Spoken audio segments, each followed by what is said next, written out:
Hello everyone. I decided to record a video of my observations so far.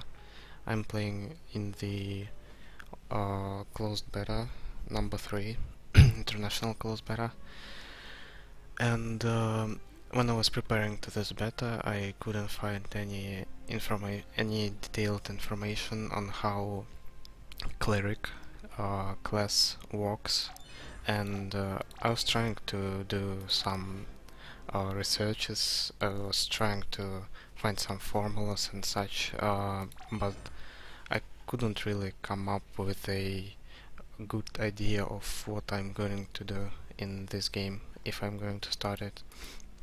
So my initial goal was to go DPS at this character starting with Cleric, and so far I think there are like 3 builds that allow you to do this, but I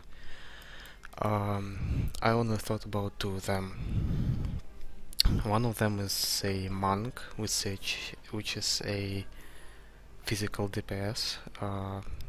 You need to raise your strength for this class, and the other one is Sadhu.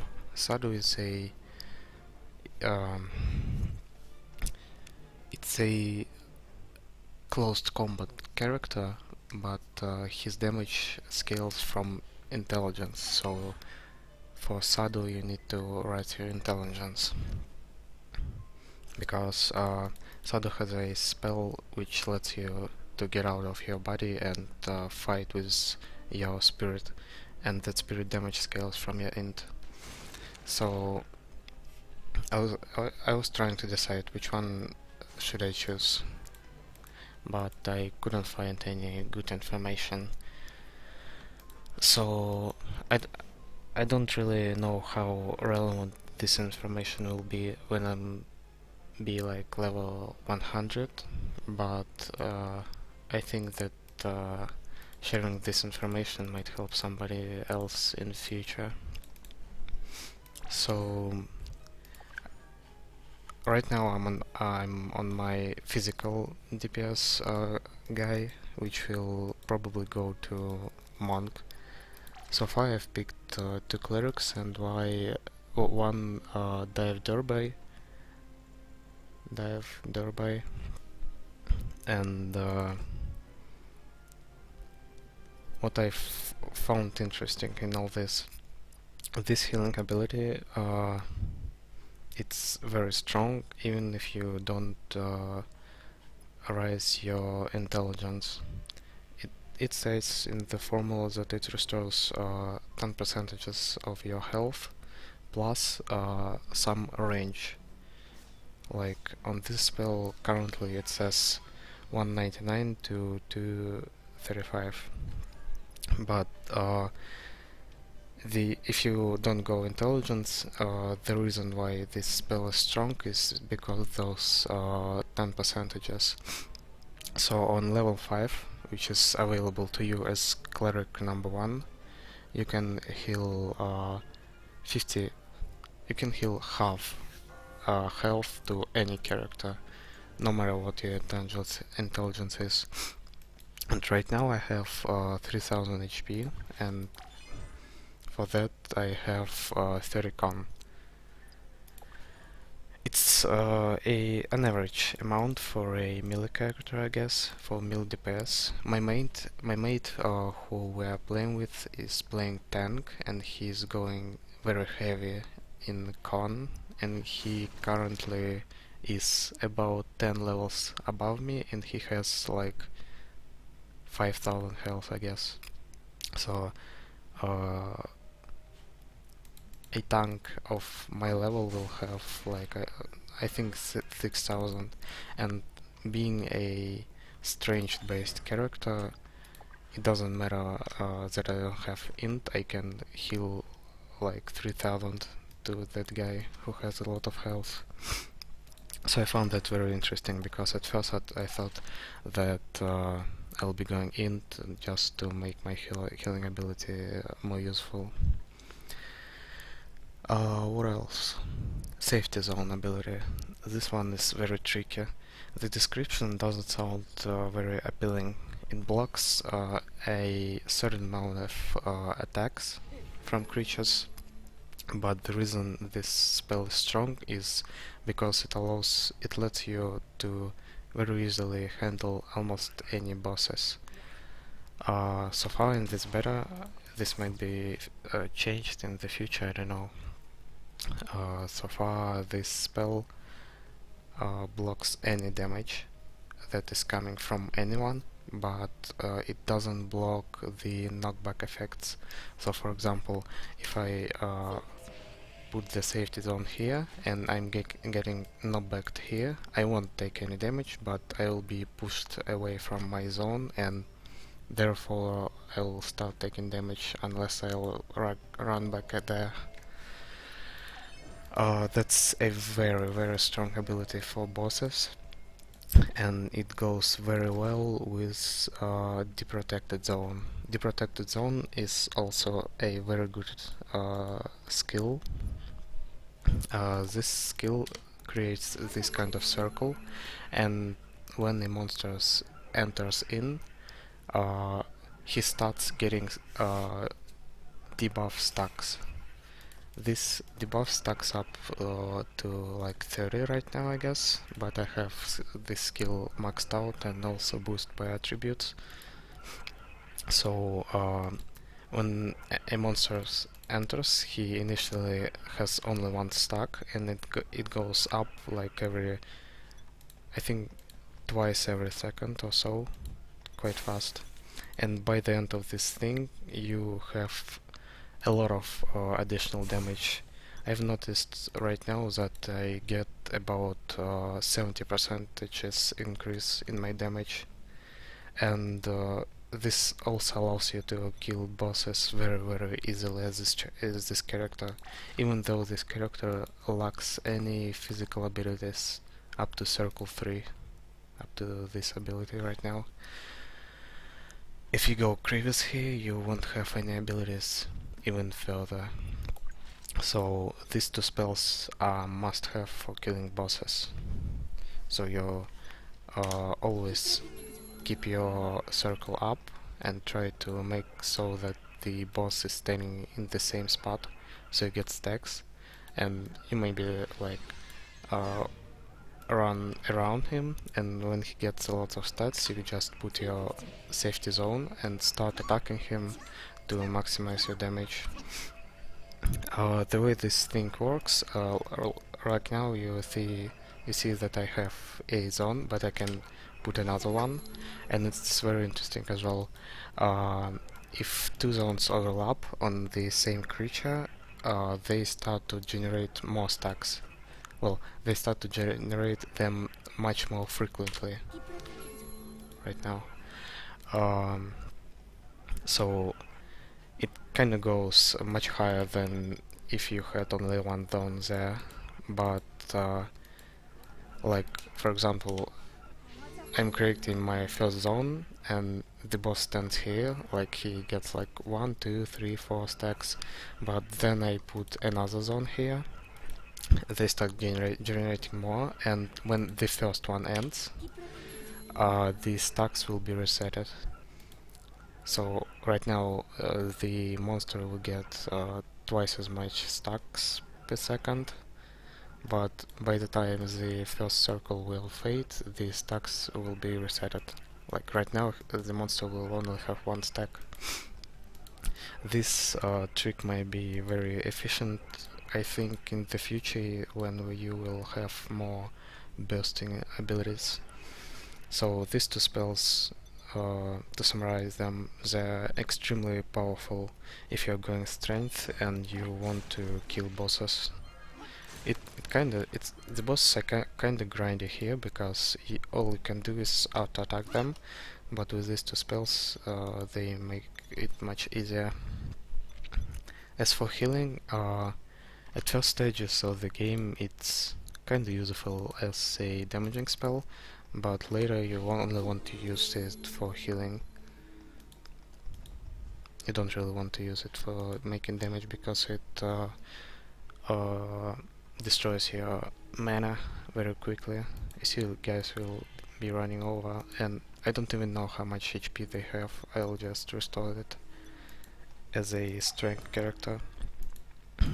So healing at my stage of the game is actually healing, not a damaging ability, but if you go intelligence, your damage from healing will be very significant, and my Stardew character used to kill bosses with healing alone. He was also going for Crevice and Zybus skill.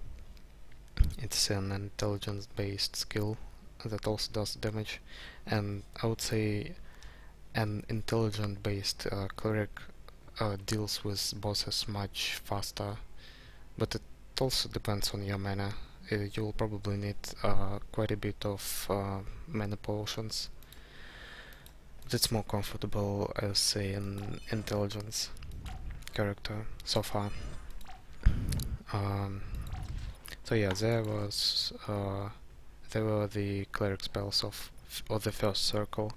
The second circle gives you Divine Might, Fate, and Fate. These two abilities. I took Divine Might because it seems to be very strong. It when enabled, it rises up the levels of all your spells by 1. So right now it applies 4 times. So if I turn it on, I see all my spells go up by 1 level. I can level it up for some reason. Okay. So all my spells went up for 1 level. This is a buff. It goes off, and it says it applies 4 times. Actually, it used to say. So if I'm going to cast my safety zone now, heal, the protected zone, and another heal, the buff went out because it only applies 4 times. So all the spells I just casted are 1 level above of what I already have, and this level is not affected by the maximum level that you can get on your circle. So the maximum level I can get on my circle right now is level 10, but Divine Might still pushes it to 11. I have seen a lot of misinformation on this on the forums when I was lurking around, and the Divine Might spell also used to be a different spell as far as I recall, and it used to raise the level of the next ability you cast by 4, I think, or 5 or something, and it was very overpowered, and they decided to fix it. So all the information you'll see about Divine Might giving you like 5 spell levels, information is probably outdated. So what's next? About attributes. These attributes, you can learn them in town. All the spells you can learn just from your hand. You just open this menu and learn a spell. The things you learn in town for money, and the amount of money they take is not very significant. Right now I have 20,000 silver, and all these attributes were like, I don't know, 700 silver each. I believe these 3 they go for armor, for the types of armor you can wear. They are the default ones. You don't need to learn them.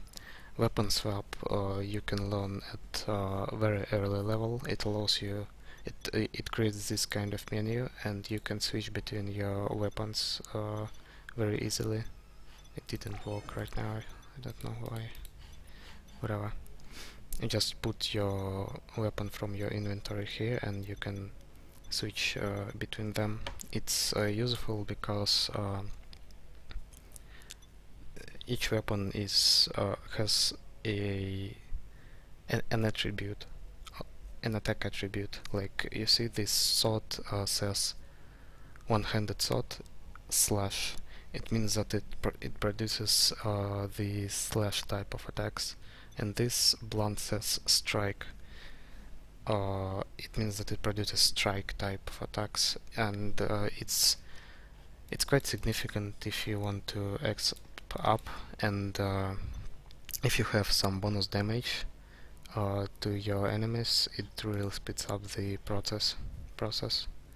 So having multiple weapon choices is very nice, but I don't think it's necessary even right now at my level, and it certainly wasn't necessary at any level before that. So all these other attributes I've leveled myself, and the only thing I didn't know about attributes is that you can learn as many attributes for a single spell as you want. Like the protected zone currently has 3 attributes on my character. This one increases the time the circle exists. This one adds an additional debuff if I attack with a sword while an enemy stands in the zone, and this one just adds up more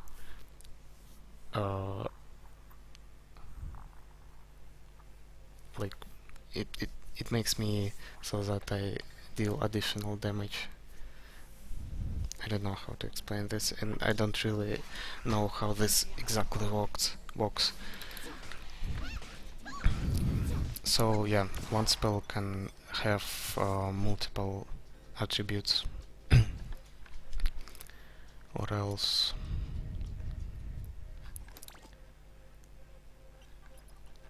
All these things are kinda straightforward. In the current beta though, there is a bug. I don't know if they fixed it today. Today there was a patch, but yesterday it wasn't working. When I was covering these statues, they just wouldn't spawn. This time it worked. So, like yesterday, this spell just didn't work at all. That's why I have calf so high. What else? So, if you're to summarize all the things that I've learned so far, if you're going through the strength path as a cleric, you will, I won't say struggle, but it will take you much longer to kill enemies than if you would go with intelligence. And that's mainly because you don't have any physical damaging spells.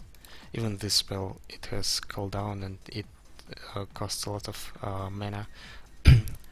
But your regular attacks are quite strong. They are comparable to the attacks the damaging characters usually deals, and archers as well. So it's still doable. I used to level up myself, but I think that I could do it much faster in a party and probably as a healer as well, because my damaging capabilities are not very high on this character right now. If you go in, your damaging spells would be heal, and you can also get Zybus from Crevice. There are still 2 spells that have like 20 seconds cooldown, but they at least allow you to kill monsters much faster. I don't know actually exactly which one is harder, but I think the strength pass is harder so far, but I think it should pay off. I'll probably report in my another video sometimes later. Oh yeah, and I'm going to show you some basic farming stuff, like how it actually looks like. So right now I have 1 damaging spells, but I don't really use it because I don't need it. these guys, this E-gnome, they're doing spells, very intensive spells. So that's the first monster I have seen that does that kind of stuff. They're like mini bosses. I see they throw very fancy stuff around. And you see I have bonus damage to my attacks. It says strike plus 50%, and this means that these creatures are vulnerable to strike attacks. And this actually allows me to kill them quite fast, faster than I would kill them with any other weapon. Well, I think I took too much. Yeah, too many monsters. Oh yeah, these monsters are also going invisible for a short amount of time. Oh, I can show you the safety zone as well. So, you see, it protects you from literally any kind of damage, but only from 20 instances of damage. When there are so many monsters around you, it will expire quite fast. It will go down very soon, I guess. Yeah, it went down. Well, it's still useful if you are like dying, if so many monsters are killing you, but well, I would say it's much more impactful on bosses. And the protected zone is kinda hard to maintain when you are doing stuff like this. It really helps you with the bonus damage, but it's not necessary, I would say. You see, heal is very effective, even though I don't have any intelligence. And you see, it's also very mana efficient. I'm like at full mana right now, and I'm killing a huge pack of monsters without taking too much damage. And if I can find someone else, just so you can see how damage dealing characters really struggle with these monsters, so you can compare how efficient it actually is, this will be very good. But the service just went up after a short maintenance, so I don't know if I can find anyone. The map is quite big, though I might try to find somebody. So the very beneficial thing... Oh, I got caught. So the very beneficial thing of Cleric is that he has health, and if you go the strength way, you also put some points into con. And I didn't really put so much points into con because I got a lot of it from my gear. Like this one gives 4 con, this one gives 3 con, this one gives 8 con. So my con is like 15 maybe. I was mainly going strength, but the fact that I have heal makes it so I am much more efficient when farming than other characters. You see this guy? He... it's a build past or something. He'll going to just sit somewhere and wait for his HP to regenerate. And archers usually struggle with mana. Like this guy is probably some sort of tank, and he'll go out of mana pretty soon. He'll just go somewhere safe and wait for it to regenerate. There is an event on this map. There is a monster that flies around, and if you get caught, it sends you to the beginning of this map. It seems like I can't find anyone, but I found the strength cleric to be extremely efficient when farming, just because heal costs pretty much nothing, and it allows you to maintain your ability to fight for a very long time. And there is a monster. And you see these people, they're just going here, but they put on the bonfires and regen slowly. And I never did that as my cleric. I never even sat down once unless I need to craft something. So I found this character to be very efficient if you play solo or maybe duo as well, because you can heal up your body. So that's my thoughts so far on this character. I think I'll record some other of my observations sometime later, maybe when I get like level 60 or 70, or maybe when I finally get my paladin or monk up. Next one I'll pick paladin and next two will be monks. I don't know how soon it will happen, but so far I'm really enjoying this class. I really like how efficient it can be in farming. So yeah, that's it. I hope this information would help somebody, because I couldn't find any kind of reviews on the stats and how everything actually works when I was preparing for this beta. And I thought that sharing this may be useful, even though I think there are a lot of people on this beta, and there will be some more information on how things work from somebody else, maybe. So yeah, thanks for watching.